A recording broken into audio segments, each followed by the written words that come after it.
கி. வீரமணியின் நேர்மையற்ற தன்மைக்கு மற்றுமொரு உதாரணத்தை இந்த காணொளியில் பார்ப்போம். தொடர்ந்து காணொளியை பார்ப்பதற்கு முன் நம் சேனலை சப்ஸ்கிரைப் செய்து ஆதரவு தாருங்கள். உங்கள் ஆதரவு நமக்கு ஊக்கமளித்து இன்னும் நம் பங்களிப்பை சிறப்பாக செய்ய உதவும். நன்றி. இனி காணொளி. சீமானின் அவதூறு பேச்சுகளுக்காக அவர் மீது 100 வழக்குகளாவது தொடர்ந்திருக்க வேண்டும். என்கிற தலைப்பில் 18 ஏப்ரல் 25 விடுதலையில் ஒரு செய்தி. சென்னை உயர்நீதிமன்றத்தில் வழக்குரைஞர் சார்லஸ் அலெக்சாண்டர் என்பவர் தாக்கல் செய்துள்ள மனுவில். நாம் தமிழர் கட்சியின் தலைமை ஒருங்கிணைப்பாளர் சீமான் நீதித்துறையை அவமதிக்கும் விதமாக பேசி வருகிறார். அவருக்கு எதிராக தொடர்ந்த வழக்கை சென்னை எழும்பூர் நீதிமன்றம் தள்ளுபடி செய்துவிட்டது. அதை ரத்து செய்ய வேண்டும் என்று கூறியிருந்தார். இந்த வழக்கு நீதிபதி பி. வேல்முருகன் முன்பு விசாரணைக்கு வந்தது. அப்போது நீதிபதி நீதித்துறையை அவமதித்து சீமான் பேசினால் அதை நீதித்துறை பார்த்து கொள்ளும். இதுநாள் வரை சீமான் பேச்சை கேட்டதே இல்லையா? அவர் பேசிய பேச்சுகளில் இதை மட்டும் தான் கேட்டீர்களா? சீமான் பேசிய பேச்சுக்கு எதிராக வழக்கு தொடர்வதாக இருந்தால் குறைந்தது 100 வழக்குகளாவது இதுவரை தொடர்ந்திருக்க வேண்டும் என்று கருத்து தெரிவித்தார். அதற்கு மனுதாரர் தரப்பில் சீமானுக்கு எதிராக மேலும் 4 வழக்குகள் தொடர்ந்துள்ளேன். உயர்நீதிமன்ற பதிவுத்துறை அதை ஏற்று எண் வழங்காமல் உள்ளது என்றார். இதையடுத்து இந்த வழக்கு விசாரணையை தள்ளிவைத்து நீதிபதி உத்தரவிட்டார். என்கிறது விடுதலை செய்தி. சீமான் குறித்த செய்தியென்றால் தேடிப்பிடித்து வெளியிடுகிற ஈரோட்டு கண்ணாடி பேர்வழிகளுக்கு எப்போதும் தம் எதிராளிகள் மீது போடப்படுகிற வழக்குதானே தெரியும். இதே நாளில் இதேபோல் பொன்முடி மீது வழக்குப்பதிவு செய்ய உயர் நீதிமன்றம் உத்தரவு. பொன்முடி விவகாரம் தொடர்பாக உயர் நீதிமன்றம் உத்தரவு. என்கிற தலைப்பில் தினமணி .காமில் 17 ஏப்ரல் 25 நாளன்று ஒரு செய்தி வெளிவந்துள்ளது. விடுதலை பத்திரிகை மறைத்த அந்த செய்தியை பார்ப்பதற்கு முன் நீதித்துறையை அவமதிக்கும் விதமாக ஈ.வே. ராமசாமி பேசியதற்கெல்லாம் வழக்கு போடுவதாக இருந்திருந்தால் 1000 வழக்குகள் போட்டு இருக்கலாமே.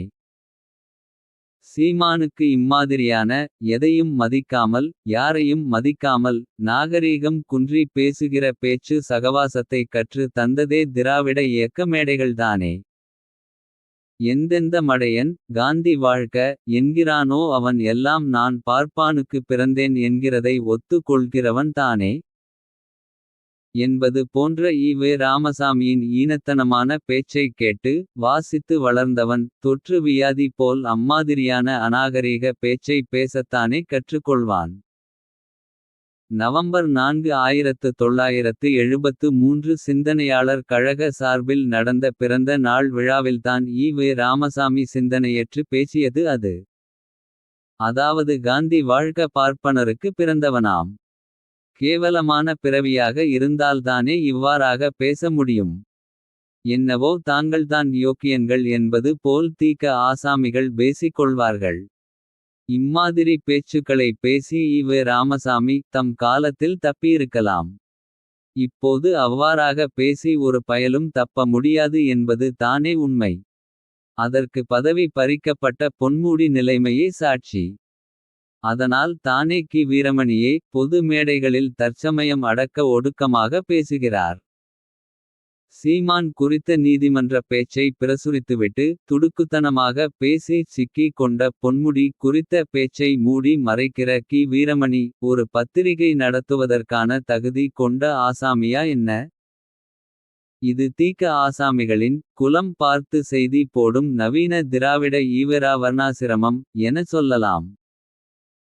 60 ஆண்டுகாலம் ஒரு பத்திரிகைக்கு ஆசிரியராக இருந்து என்ன புரியோஜனம். நேர்மையாக செய்தி போட வேண்டும் என்கிற பால அறிவில்லாமலே போனதே ஆசிரியர் கி. வீரமணிக்கு. பெண்கள் குறித்து அவதூறாக பேசிய புகாரில் அமைச்சர் பொன்முடி மீது வழக்கு பதிவு செய்ய சென்னை உயர் நீதிமன்றம் உத்தரவிட்டுள்ளது.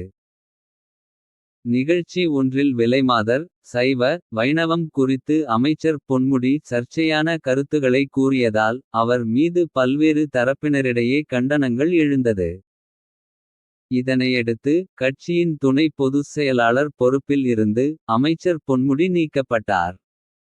இந்நிலையில் அமைச்சர் பொன்முடிக்கு எதிரான சொத்துக்குவிப்பு வழக்கு சென்னை உயர் நீதிமன்றத்தில் நீதிபதி ஆனந்த் வெங்கடேஷ் முன்பு ஏப்ரல் 17 அன்று விசாரணைக்கு வந்தது. அப்போது பொன்முடி பேசியதை திரையிட செய்த நீதிபதி பொன்முடி வழக்கில் 5 புகார்கள் பெறப்பட்டுள்ளது.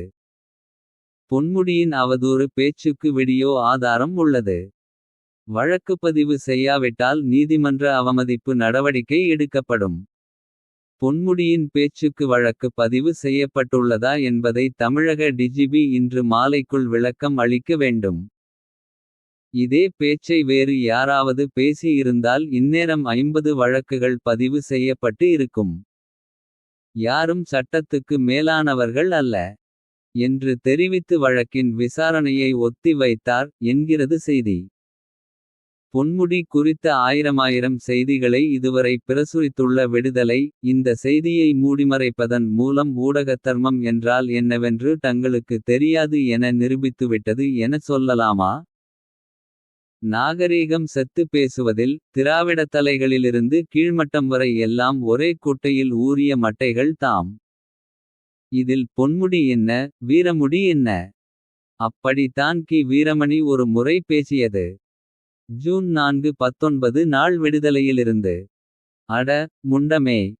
கடுமையான வார்த்தையை சொல்கிறேன் என்று நினைக்காதீர்கள். முண்டம் என்றால் தலை இல்லாதவன் என்று அர்த்தம். சிந்திக்கத் தெரியாதவர்கள் தலையில்லாதவர்கள் என்ற அந்த அர்த்தத்தில்தான் நான் சொல்கிறேன். தலைவெட்டி தம்பிரான்கள் என்கிற அர்த்தத்தில் அல்ல என்பதை புரிந்து கொள்ளுங்கள் என்றார். செய்தியை நேர்மையாக வெளியிடுகிற துணிவில்லாது சீமானுக்கு ஒரு நீதி பொன்முடிக்கு ஒரு நீதி சொல்லும் அரைவைக்காட்டு சிந்தனையாளர் கி. வீரமணியும் நம் பார்வையில் ஒரு வகையில் முண்டம் தானே. சக மனிதனை முண்டம் என்பார்களாம். அதற்கொரு வெற்றுவேட்டு காரணம் மிக கேவலமாய். அதாவது அவர்கள் பார்வையில் யாருக்கெல்லாம் அறிவில்லை சிந்திக்க தெரியவில்லை என தோன்றுகிறதோ அவர்களை எல்லாம் முண்டம் என்று அழைப்பார்களாம். அப்படி பார்த்தால் சொந்த புத்தி வேண்டாம். ஈ.வே. ராமசாமி புத்தி போதும் என சொல்லக்கூடிய தீக்க ஆசாமிகள் அனைவரும் நமக்கு முண்டங்களே. அன்றைக்கு இவர்கள் கொடுத்ததையே திருப்பி வட்டியும் முதலுமாக வாங்கிக் கொண்டு இருக்கிறார்கள். திருப்பி தருவதை தான் அவதூறு என்கிறார்கள்.